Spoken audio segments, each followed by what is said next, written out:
सांसद डॉक्टर दिनेश शर्मा जी हमारे साथ हैं। सर, आज आपने कार्यक्रम में शामिल हुए कार्यकर्ताओं को आपने काफी कुछ ये मध्य मंडल का कार्यकर्ताओं का सम्मेलन था।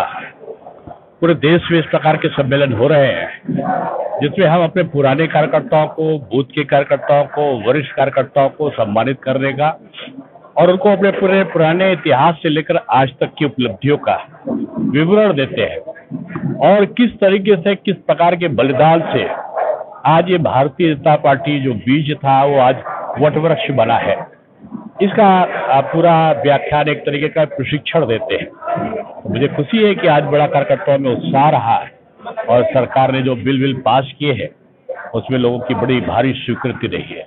सर, आपने वक्फ बिल को लेकर भी चर्चा की और खासतौर से मुस्लिम कार्यकर्ताओं से कहा कि सीना ठोक के जाइए। बिल्कुल, डंके की चोट पर सीने को ठोक कर कि ये मुस्लिम बंधुओं के लिए वरदान है, गिफ्ट है, ये ईदी है एक प्रकार का कि इसमें एक भी इंच जमीन ले नहीं रहे, एक भी उनके अधिकार कम नहीं कर रहे हैं।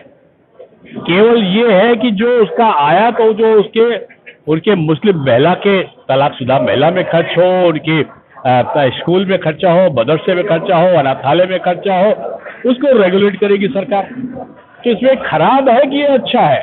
हाँ, ये जरूर है, उसमें परिवर्तन किया है जिसपे आपत्ति की बातें उठाते हैं लोग कि वो जो है अब वक्फ की संपत्ति घोषित करने के लिए जिलाधिकारी और उसके ऊपर के अधिकारी की अनुमति लेनी होगी।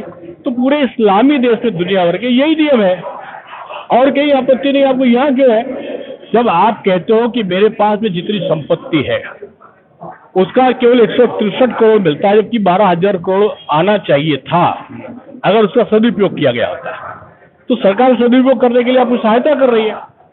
इसमें सब वही लोग होंगे जो उस वर्ग से हैं, तो आप अच्छी तरीके से संचालित करो, सरकार सहयोग कर रही है। सर, विपक्ष कहीं से मानने को तैयार नहीं है और पर्सनल लॉ बोर्ड। विपक्ष कभी नहीं चाहता कि जो हमारा मुस्लिम बंधु है वो पढ़े लिखे, वो उन्नत करे, वो भी नौकरी पावे, वो आगे, उसकी महिलाएं भी आगे बढ़े, पुरुष भी आगे बढ़े, कभी विपक्ष नहीं चाहेगा। पर्सनल लॉ बोर्ड भी कह रहा है कि आंदोलन करेंगे क्योंकि उनका काम है अपना वोट बैंक बनाना। हाँ। अगर मुस्लिम पढ़ा लिखा हो जाएगा तो अब्दुल कलाम साहब के तरीके से उच्च पद पे नहीं पहुंच जाएगा, फिर इनको वोट काहे को देगा?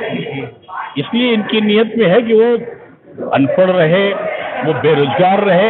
ये विपक्ष का आशा है। मोदी जी चाहते हैं कि हम इनकी तुष्टिकरण नहीं करेंगे, हम इनका सशक्तिकरण करेंगे और इनका संतुष्टिकरण करेंगे। सर, पर्सनल लॉ बोर्ड बराबर कह रहा है कि आंदोलन करेंगे, इसको लेके क्या? अब आम मुस्लिम नहीं कह रहा है, इसलिए आम मुस्लिम यही कह रहा है कि मोदी जी है तो मुमकिन है, मोदी जी है तो मुमकिन है। ये डॉक्टर दिनेश शर्मा है, राज्यसभा सांसद हैं और बता रहे हैं कि पर्सनल लॉ बोर्ड पर विपक्ष कहीं ना कहीं जो सियासत है वो कर रहा है। इसमें जो वक्फ बोर्ड का खास तौर से जो बिल लाया गया है मुसलमानों के लिए हितकारी है और आगे चलकर मुसलमानों को इससे काफी कुछ फायदा होने वाला है। भारत समाचार के लिए लखनऊ से अहमद हुसैन रिजवी।